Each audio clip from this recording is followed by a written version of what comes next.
Ya, para pemirsa Caldera Toba News, dari Tarutung kami menyapa Anda, Horas. Dan saat ini saya sedang berada di rumah dinas, tepatnya di pendopo rumah dinas Kabupaten Tapanuli Utara.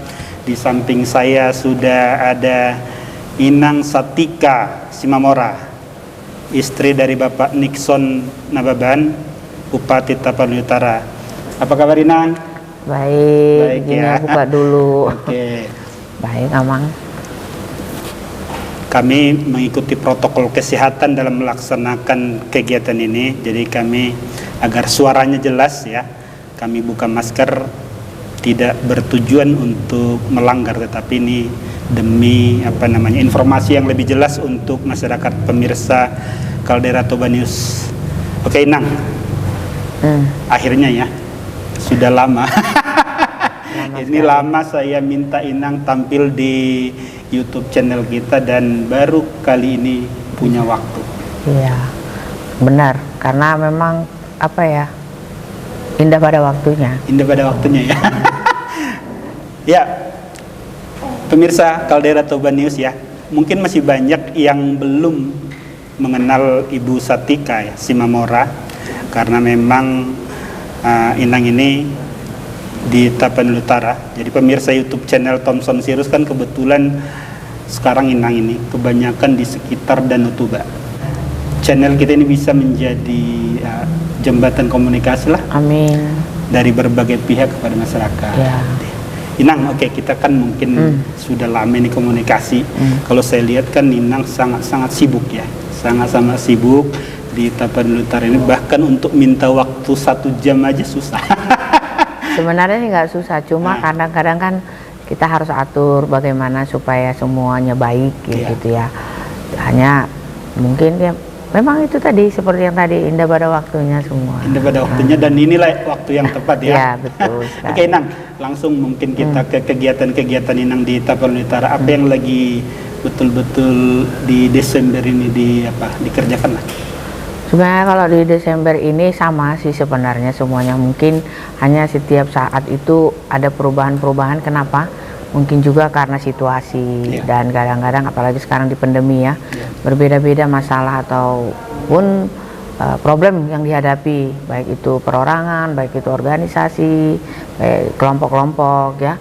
Jadi ini saya sebagai istri seorang bupati, ketua tim penggerak PKK, itu ada Kranasda dan Bunda PAUD dan Ketua Yayasan Kanker harus mengambil bidang masing-masing. Nah ini di akhir tahun ini semuanya ya namanya ya akibat pandemi semuanya pasti bawa ininya masing-masing, problemnya masing-masing. Nah kita kan sebagai seorang ibu harus bisa membuat solusi. Nah kadang-kadang solusi inilah yang membuat kita bagaimana ya supaya semua baik, gimana ya gitu. Nah ini ya udahlah, kita pasrah, berserah, minta hikmah sama Tuhan, bagaimana yang terbaik. Inang, ini kan udah tahun ke-8 atau tahun ke-7 ya, tahun ke-7. Tahun ke-7 ya. Tentu kan dalam 7 tahun itu kan nggak mudah Inang ya, di Tapanuli Utara terutama. Inang sama Amang kan tadinya kan di Jakarta ya. Jadi saya yakin di awal-awal sangat sulit karena tidak mengenal medan, meskipun sebelumnya kan kampanye, tetapi kan itu berbeda dengan begitu sudah memerintah. Apa kira-kira yang sudah Inang lihat ya di 7 tahun Inang memimpin bersama Amang? Kira-kira Tapanuli Utara itu di gambaran Inang itu seperti apa? Sebenarnya gimana ya, kalau masalah kehidupan mungkin kalau kita pikir lebih sulit di Jakarta ataupun di kota ya. Tapi yang sebenarnya yang kalau kami sudah sampai di sini justru yang lebih sulit itu adalah bagaimana kita menghadapi satu suku kita. Jadi artinya kita menghadapi diri kita sendiri. Nah ini yang sulit. Mungkin kalau di Jakarta kan separah apapun pekerjaan, sesulit apapun pekerjaan, karena kita pikir ya berbeda-beda orang, ya kita nggak ada beban, nggak ada beban. Tapi sesampai di sini, bahkan mulai dari periode pertama Bapak Bupati Nixon Nababan, ya itu sulitnya adalah bagaimana kita menghadapi suku sendiri, diri kita sendiri.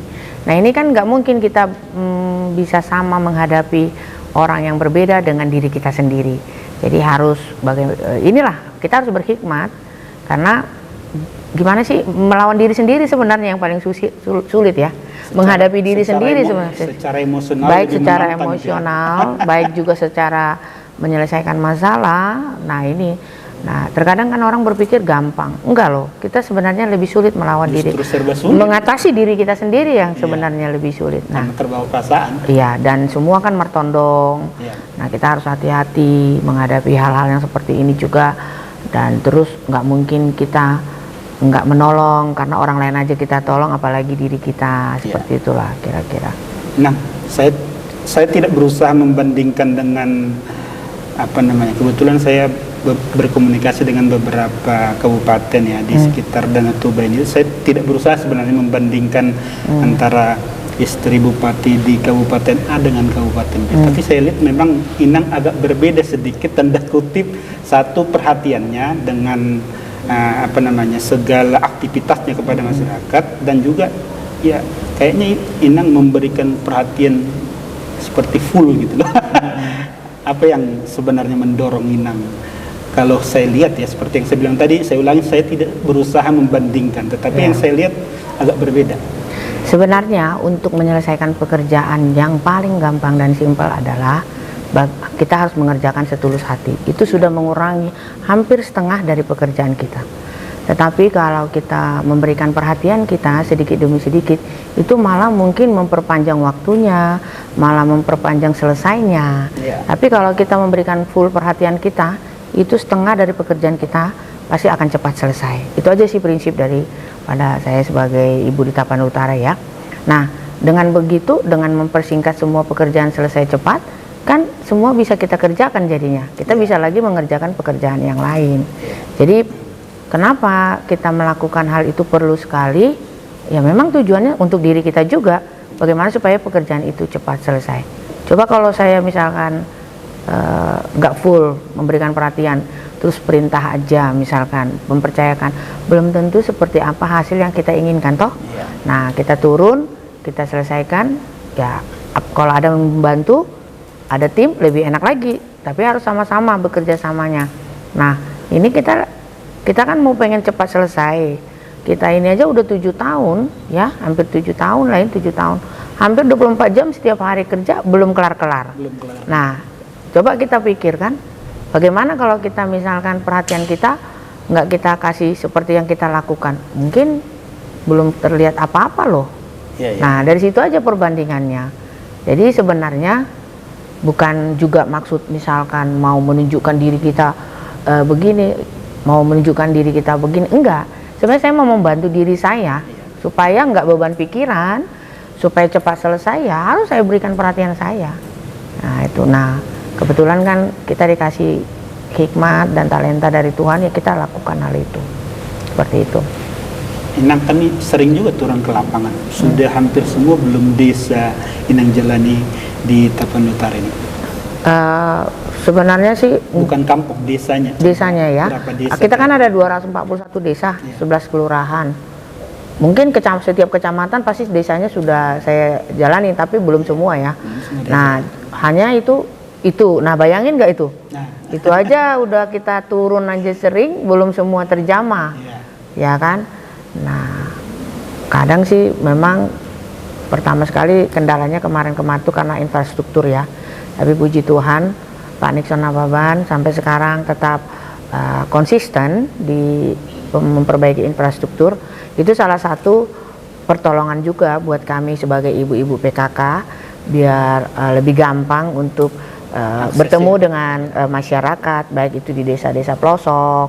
Jadi saya juga bangga dengan Bapak Bupati melakukan hal itu. Artinya biar aja lah orang di luar berpikir apa, tapi yang pasti dia salah satu memikirkan bagaimana supaya istrinya gampang bekerja, ya bisa ke pelosok-pelosok, nggak perlu jatuh-jatuh lagi, nggak perlu naik kereta, ya kan, nggak perlu misalkan ini. Nah, kalau udah ada jalan kan sudah enak kita bagaimana bertemu dengan masyarakat, bagaimana memotivasi mereka. Emang dari selama 7 tahun ini ada pernah momen yang Inang sempat naik kereta ke suatu daerah? Oh iya, pernah ke Siantar Pos-Pos ya Bu ya. pernah sampai jalan-jalan gunung, batu, nyebrang sungai, semua pernah. Kita udah jalanin sampai ke pelosok-pelosok sebenarnya, ke Hajoran, Siantar pos-pos yang sangat-sangat medannya sulit. Kita ibu-ibu PKK udah turun sampai ke sana. Tapi mudah-mudahan kalau sekarang udah bisa dilalui mobil, ya kan, sudah ada juga lah progres lah yang bagus kan. Nah, saya pikir doa-doa istri pun kepada suaminya bagaimana mereka supaya di jalan dengan selamat, begitu juga suaminya. Nah, ini salah satu memang kebanggaan saya, salah satu sebagai istri juga ya buat Bupati Tapanuli Utara yang membuka jalan-jalan itu, dia tetap konsisten di hal itu. Itu sering didiskusikan nggak kira-kira di rumah itu berdua sama Pak Bupati? Contohnya kalau Inang pergi ke sana kan dia belum tentu tahu seperti apa. Inang laporkan nggak kira-kira di sana itu jelek jalannya atau apa? Enggak sih, kami aja jarang ketemu loh. Jarang ya? Nah, cuma telepati aja ya. Misalkan udah Pak Bupati udah konsisten di sini, ya udah saya dari ininya gitu. Jadi kita punya berhikmat aja sendiri. Dan kebetulan memang mungkin karena udah terbiasa dulu waktu kita merantau di Jakarta, udah bisa memanage diri sendiri juga, pekerjaan juga. Jadi kita udah tahu, oh kalau Pak Bupati konsen di sini ya saya di sini. Ini aja kan kita kan bisa baca berita, terus kita juga tahu apa yang dilakukan Bapak Bupati. Nah kita, oh kalau Bapak Bupati pasti nggak sempat di sini, ya udah kita di sini gitu. Jadi sebagai istri juga kami ibu-ibu PKK juga berhikmatnya di situ. Kalau ibu-ibu PKK orang Batak itu seperti apa? Ada gambaran nggak? Contohnya kalau kita menghadapi tadi kan secara keseluruhan tadi itu masyarakat Tapanuli Utara seperti ini. Kalau Inang PKK ini susah nggak kira-kira dibina kan? Kan Inang ini sebagai ketua tim penggerak PKK. Ya.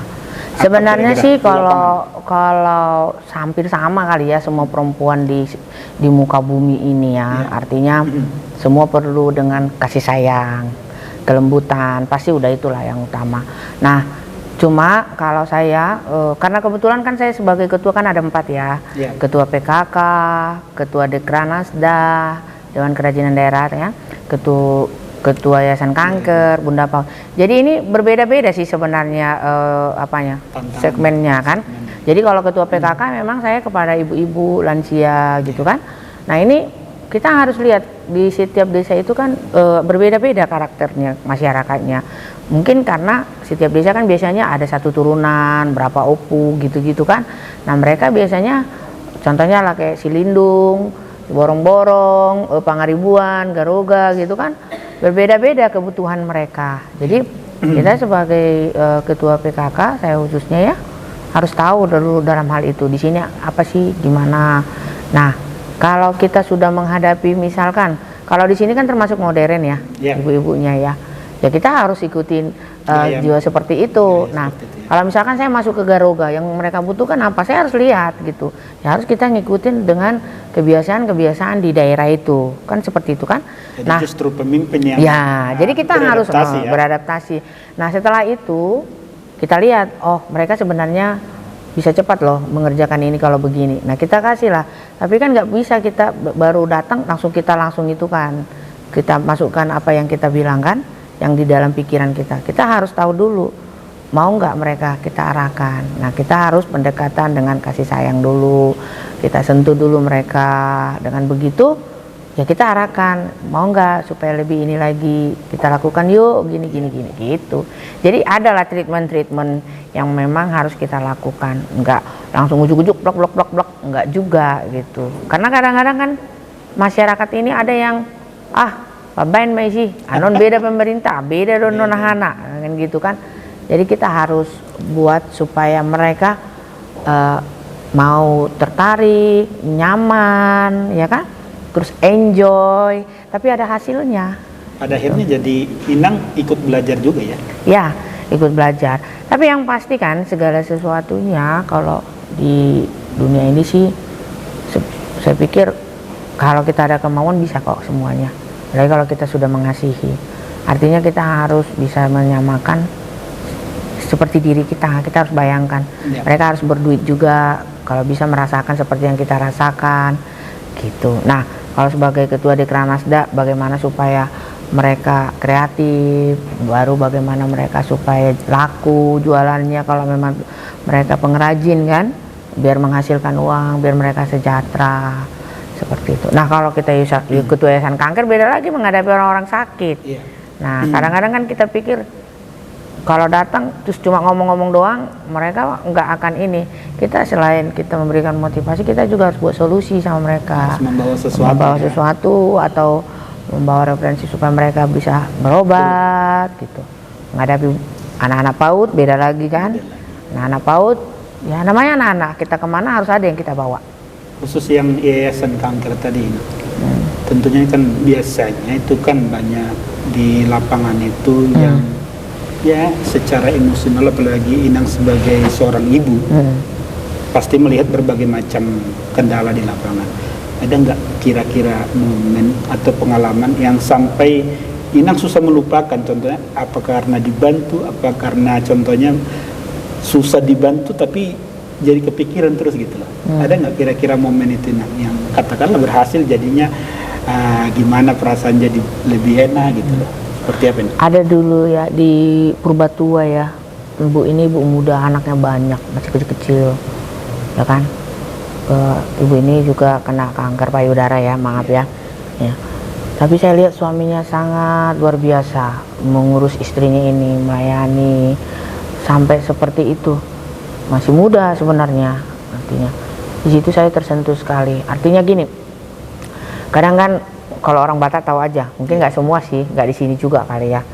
Kadang kan kalau istrinya sakit, boro-boro diperhatikan gitu, apalagi boro-boro diurus, yang ada juga mungkin kemana-mana gitu. Saya lihat namanya itu luar biasa. Ada beberapa saya lihat, makanya saya agak gimana ya, agak respect juga dan bangga juga sebagai orang Batak khususnya ya, apalagi lihat bapak-bapak seperti itu. Dan beberapa kali setiap saya turun ada seperti itu saya lihat.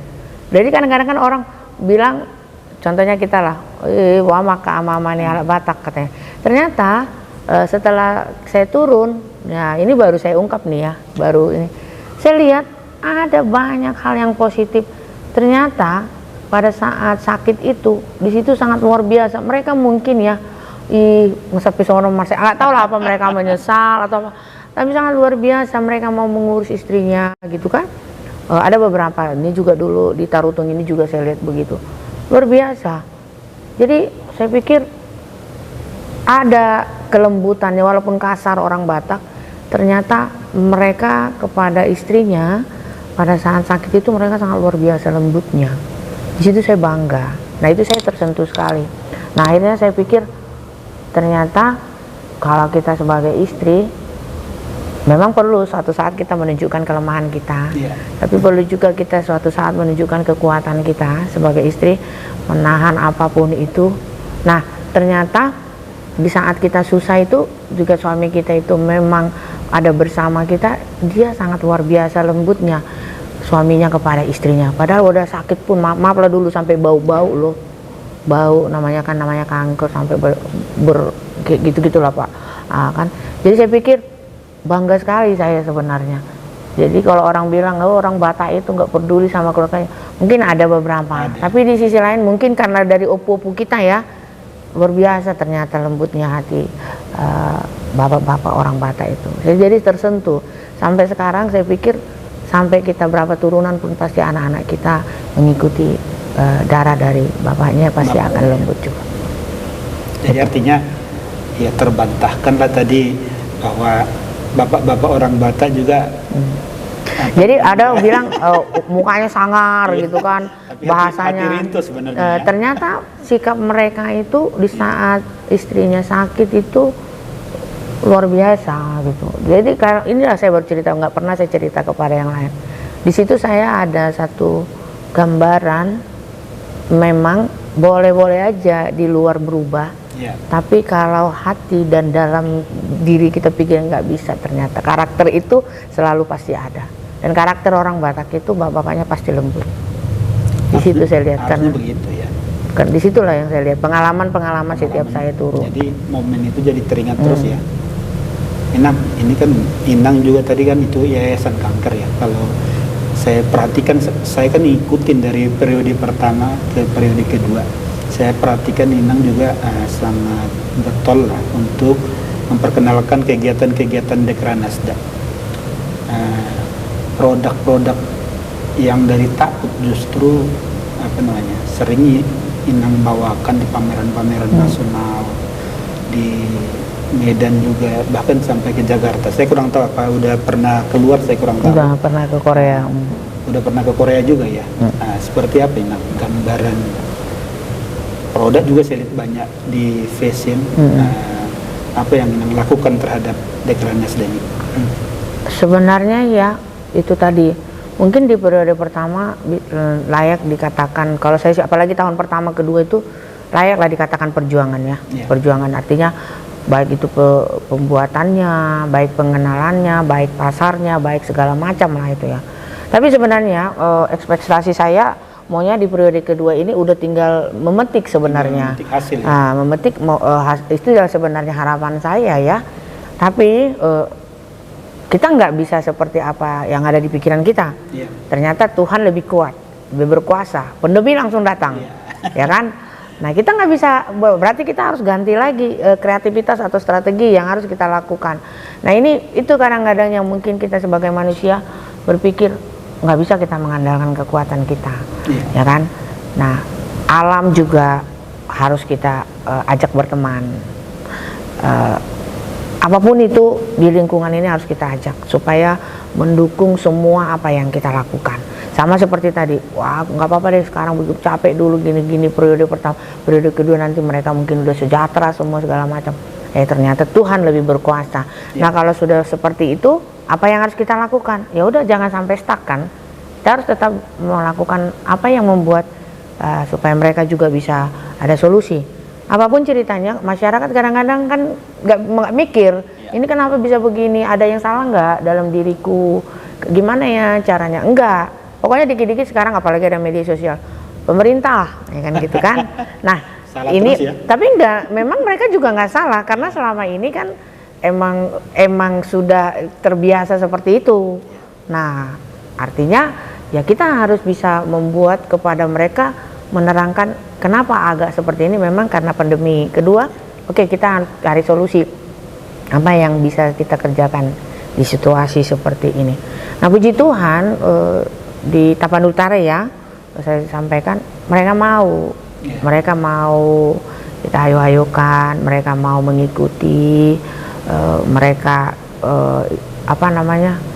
maulah melihat, yaudah ya, ayo kita lakukan gitu. Nah, biasanya orang yang mau mengikuti itu mungkin agak sedikit berkurang memang pendapatannya, tapi masih bisa settle lah, artinya masih bisa lah mereka hidup, kan puji Tuhan masih bisa bertahan. Kalau di daerah lain ada banyak orang, teman-teman juga kita suka sharing ya, ibu-ibu kepala daerah udah banyak yang stuck, bahkan stres, bahkan ada yang gulung tikar, ada yang juga. Kalau di Tapanuli Utara sih kerajinan-kerajinannya puji Tuhan masih ada lah berjalan, walaupun berkurang tapi tetap masih terlihat dari pertumbuhan ekonomi ya, 1,5% di sini tetap di Tapanuli Utara ya. Jadi saya pikir itu kan sangat luar biasa ya, berkat Tuhan. Nah, itu kenapa bisa seperti itu? Karena ada kerjasama yang baik antara pemerintah dengan masyarakatnya. Itu kan seperti itu. Nggak bisa juga cuma pemerintah yang kerja, harus ikut bersama-sama dengan masyarakatnya. Saya berpikir orang bodoh amat ngomong apa, tapi kenyataan yang harus kita lihat. Mau ada ya, memang harus ada lah, riak-riak harus ada. Kalau kita mendengar semuanya, kita tetap jadinya terpaku ke situ kan nggak bagus. Nah, kita harus ada juga yang seperti itu supaya ada kontrol, biar ada motivasi. Nah, saya berpikir positif. Kalau masih makan masyarakatnya, pemerintahnya juga masih berjalan roda pemerintahannya, saya pikir masih ada kerjasama yang baik. Dan kalau masih misalkan masih bisa protes, masih bisa misalkan menuntut, nah itu kan sangat luar biasa bagusnya itu sebenarnya. Artinya kita juga, oh iya, kita harus lakukan ini supaya mereka bisa apa yang mereka inginkan itu, walaupun tidak sempurna, tetapi paling tidak kan bisa kita membuat solusi sama mereka. Nah, tadi kan saya perhatikan dari perbincangan pertama sampai beberapa menit ini, saya coba ambil garis merahnya. Hampir setiap jawaban Inang melibatkan Tuhan. Seberapa besar Inang melibatkan Tuhan dalam baik dalam kehidupan maupun dalam ya kegiatan-kegiatan sehari-hari? Oh ya, saya ini nggak siapa-siapa loh, sama kita sama-sama orang dari kampung ya kan. Tapi dalam hidup saya dari kecil Tuhan itu adalah Bapa bagi saya. Artinya bukan Bapa yang apa, ibaratnya karena saya juga udah ditinggal kecil ya sama Papa, nggak pernah melihat figur seorang ayah. Dalam hidup saya Tuhan itu seperti Bapak kandung saya. Jadi kalau saya nangis itu juga bukan manggil Papa yang di kuburan lagi, tetapi manggil Papa Tuhan Yesus. Jadi Bapak pokoknya aku cinta, pokoknya kalau aku nggak dapat itu berarti karena Kau. Jadi seperti itu jadinya. Jadi saya pikir karena kita sudah bukan terbiasa, tapi memang sudah tanamkan bahwa Bapak itu, Tuhan itu adalah Bapakku gitu loh. Bodoh amat orang mau bapaknya juga, tapi itu Bapakku kan gitu kan. Nah, karena itulah setiap langkah kita pun ya memang harus gimana sih kalau kita mau izin juga pergi ya Pak, berikan aku hikmat ya Bapak, ya seperti itu. Jadi selalu itu karena udah itu yang memang selalu ada di hati, ya nggak bisa digantikan. Jadi otomatis apapun yang terucap maupun yang kita kerjakan ya memang jadi kayak kita bicara dengan Papa kita gitu. Jadi gitu. Tapi karena aku kan nggak pernah merasakan kasih sayang Papa. Saya berumur sebulan Papa udah meninggal. Jadi saya bukan mengganti, memang jadi Tuhan Yesus itu Papa saya. Kalau saya mau keluar rumah, Tuhan aku mau ke sana, berikan aku hikmat ya Tuhan. Nah gitu. Jadi kayak ngomong sama Papa kita aja, turun dari mobil, nggak tahu aku lakuin apa sini, kasih tahu ya Tuhan gitu. Seperti itu jadinya. Jadi kayak ngobrol sama Papa. Jadi kita. Kenapa seperti itu yang saya biarkan tadi kan karena memang biasanya saya ikutin juga kan quote Inang di Instagram atau saya baca berita selalu kan itu Tuhan itu selalu disebut gitu. Kan banyak pemimpin juga yang lupa bahwa katakanlah dia selalu mengandalkan kekuatannya ya kan, tetapi ada yang saya lihat seorang tokoh gitu ya, katakanlah ibu dari ya orang Tapan Utara, ternyata ya mengandalkan Tuhan gitu kan. Itu ya perlu juga disampaikan ke masyarakat karena terkadang kita lupa juga bahwa begitu kita udah punya kedudukan kita lupa sama kuasa Tuhan. Nah, yang saya lihat ini Inang sangat-sangat mengandalkan itu. Ya sebenarnya bukan karena misalkan kita jadi kayak religius atau apa, itu kan masalah itu kan masalah urusan kita dengan Tuhan ya, hubungan kita dengan Tuhan. Tapi yang pasti itu tadi yang saya sampaikan, ya itulah mungkin orang lain berpikir, ibu itu begini soal religius apa segala macam, mungkin gitu ya. Tapi tadi seperti yang saya sampaikan, mungkin kalau Papa saya juga ada, mungkin saya akan berlaku bisa juga mungkin Tuhan apa saya duakan, mungkin. Tapi kan nggak bisa saya karena saya dari kecil nggak ada punya Papa, jadi udah Tuhan itu udah Papa saya, Papa kandung saya. Jadi orang pun mau ngomong apa, kalau saya keluar anak-anak saya tinggal, Pak jagain ya Tuhan. Nah gitu. Jadi kayak kita, Pak saya pergi ya Pak, izin ya Pak, misalkan gitu. Jadi udah seperti itu terus, udah terpatri hati dan pikiran kita, sudah terpatri sepakatan kita juga. Jadi itu kan gimana sih kalau kita figur seorang Papa itu, seorang Bapak itu figurnya ini kita, ya itu pasti udah terbawa dalam diri kita. Jadi emang nggak bisa ditawar, udah nggak bisa gitu. Dan Inang menjadi merasa aman dan nyaman. Dan saya percaya niat apapun, kalau kita memang nggak ada pernah berpikir jahat kepada siapapun ya, apalagi kita punya Tuhan yang baik ya, saya pikir nggak akan ini ya. Nah dan sampai detik ini saya alamin itu semua, nggak pernah ada yang misalkan kalaupun aku susah hati, contohnya lah nggak punya uang nih, sementara ada orang minta tolong gitu kan, harus saya tolong, terus saya pikir Tuhan aku nggak punya gimana ini, nah ya kan gitu kan, contoh ya kayak gitu ya. Tapi Tuhan selalu adakan ya. Nah Tuhan selalu adakan, Tuhan ini ya sampai detik ini saya nggak kaya, tapi saya pada saat saya butuhkan Bapak itu selalu kasih, ya udah gitu. Nah itu luar biasa nggak kan. Nah, makanya kadang orang berpikir, ya orang di luar mungkin nggak tahu, ya kan? Justru itu yang mau saya hubungkan ini. Nah, inilah yang selama 7 tahun Inang pernah merasa lelah nggak? Selama 7 tahun ini sebagai istri, Bupati. Sebenarnya kalau manusia ya, masih kita di dunia pasti ada rasa lelah. Tapi karena saya juga di lingkungan yang saya pikir positif ya, teman-teman saya ada di sekitaran saya positif, happy gitu kan. Terus kalau saat lelah kita ya sebagai apalagi kita orang kerja kreatif lah, kita harus cari bagaimana supaya nggak boring, ya kan. Kedua, sebenarnya sih bukan lelah karena apa, kayak waktunya kurang gitu loh. 24 jam itu kurang kan. Nah, kalau sudah begitu apa yang saya lakukan? Kadang kita berpikir gimana ya biar cepat itu selesai, nah, kan gitu. Nah, kadang kesabaran kita yang harus kita kelola. Nah, kita kan nggak bisa seperti Tuhan ya. Nah, pada saat kapan kita bosan, pada saat kapan kita misalkan lelah, yang seperti tadi itu, ya namanya manusia ya, pasti ada lelah. Tapi saya pikir sampai sekarang itu baik banget kan, sampai sekarang itu kita tetap sehat. Bahkan mungkin orang bilang, Ibu Bupati makin muda aja katanya kan, kadang gitu kan. Padahal sebenarnya nggak ada yang berubah, memang seperti itu ya, umur nambah, pasti lelah juga ada. Cuma ya karena kita happy, kita lakukan juga tulus, nggak ada beban gitu kan. Ya semua dikasih Tuhan apa yang kita minta, ya kan. Puji Tuhan lah sampai sekarang nggak ada masalah sih, masih bisa lah, lelahnya masih bisa diatasi. Masih bisa diatasi ya. Nah, boleh dikasih tahu nggak ke pemirsa nih, karena kan bupati atau jabatan bupati itu kan nggak semua juga orang bisa ya katakanlah banyak yang terpanggil seperti apa, tapi kan yang terpilih juga ya satu gitu. Seperti apa rasanya istri seorang bupati, biar mereka juga paham, karena kan saya lihat Inang kadang ya kadang juga nggak merasa seperti istri bupati, seperti manusia biasa aja. Saya lihat nggak terlalu saya pikir ya betul-betul down to earth juga saya perhatikan. Jadi sebenarnya ya istri bupati itu sama aja, di mana aja pun sama, tugas-tugasnya juga sama, ya kan. Nah, hanya yang membedakan saya pikir gini, kadang kan kalau kayak kami ini sekarang sorotan ya.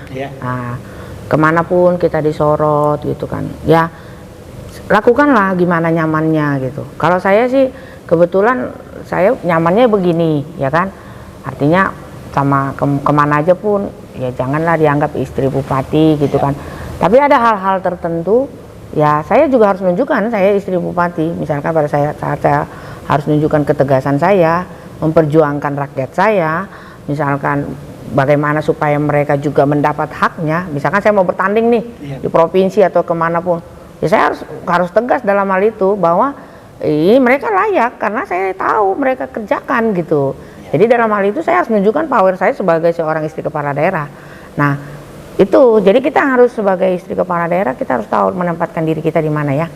Nah kalau misalkan harus memang nongkrong, ya nongkrong lah, seperti makan pinggir jalan ya udah bisa. Kemana aja sih, tergantung nyamannya kita aja. Kebetulan sekarang apa-apa disorot gitu kan. Nah enaknya sekarang saya kan karena punya ulos, untuk sekarang kan nggak yang barang-barang branded, udah nggak ini, ya udah saya pakai aja produk saya, dan nggak kalah-kalah juga dengan barang-barang branded, kan nyamannya kita gitu. Nah udah kayak gitu, misalkan masalah protokoler atau segala macam, ya kan kita lihat situasi lah, di mana kita harus protokoler. Kalau menghadapi masyarakat saya harus protokoler kan enggak juga. Malah saya harus nggak boleh jaga jarak kan. Tapi kalau misalkan kayak seperti tadi saya harus di jalan raya, harus ngejar waktu, saya perlu dong saya dikawal supaya semua aman, ya kan. Ini seperti itulah. Jadi kita harus tahu posisi-posisi di mana kita harus melakukan hal-hal kita sebagai istri kepala daerah, dan di mana kita hal-hal yang harus memang supaya nyaman, masyarakat kita juga nyaman, kita harus bisa tahu menempatkan hal-hal itu gitu. Ini kan termasuk ibu muda juga. Bagaimana Inang mengelola atau memanage antara istri sebagai istri bupati dan sebagai seorang ibu rumah tangga, karena saya tahu bahwa masih ada anak-anak yang kecil gitu yang butuh perhatian juga. Ya. Itu sebenarnya pergumulan sangat luar biasa kalau setiap rumah tangga, apalagi suami. Pasti suami dimanapun menginginkan istrinya mengurus rumah tangga gitu kan. Tapi saya pikir pelan-pelan kalau kita, nah itu tadi kembali lagi ya, kita kan mau melakukan pekerjaan kita kan bukan untuk membuat seseorang jahat atau membuat seseorang itu supaya hancur, kan enggak. Nah, kita ngebayang nggak kalau kita melakukan hal baik di luar, ya kan? Kalau kita melakukan hal baik di luar, apakah mungkin hal yang tidak baik kita dapat di dalam keluarga kita? Kan enggak. Sama, saya dikasih berkat sama Tuhan.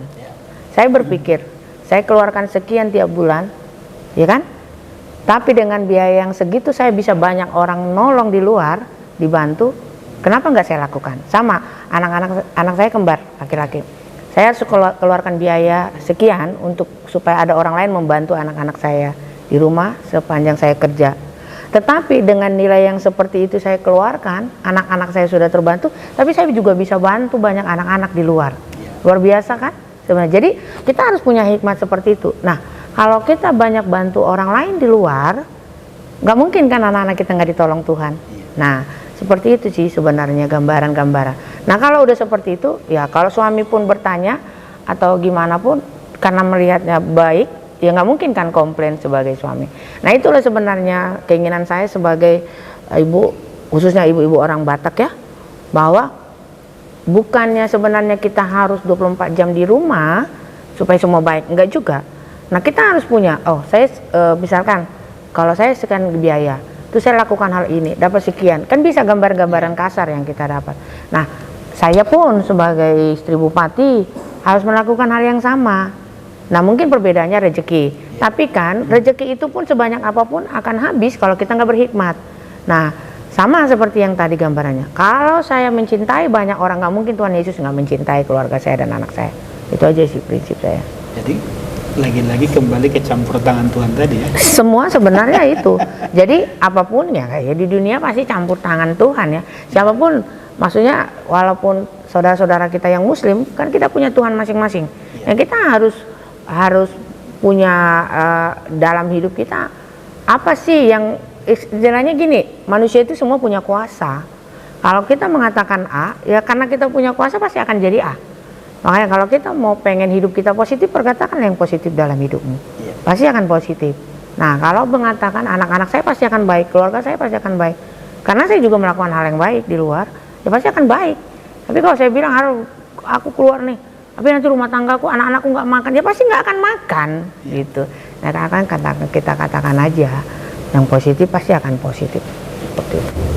Ya, pemirsa Caldera Toba News, ya tak terasa kalau sudah bicara dari hati, ya mengalir terus, mengalir ceritanya, dan mudah-mudahan bisa menjadi inspirasi, bisa menjadi informasi-informasi yang bermanfaat, terutama di Kabupaten Tapanuli Utara. Ya, tetap semangat dari Kabupaten Tapanuli Utara, dari Rumah Dinas Bupati Tapanuli Utara. Kami menyapa Anda. Horas.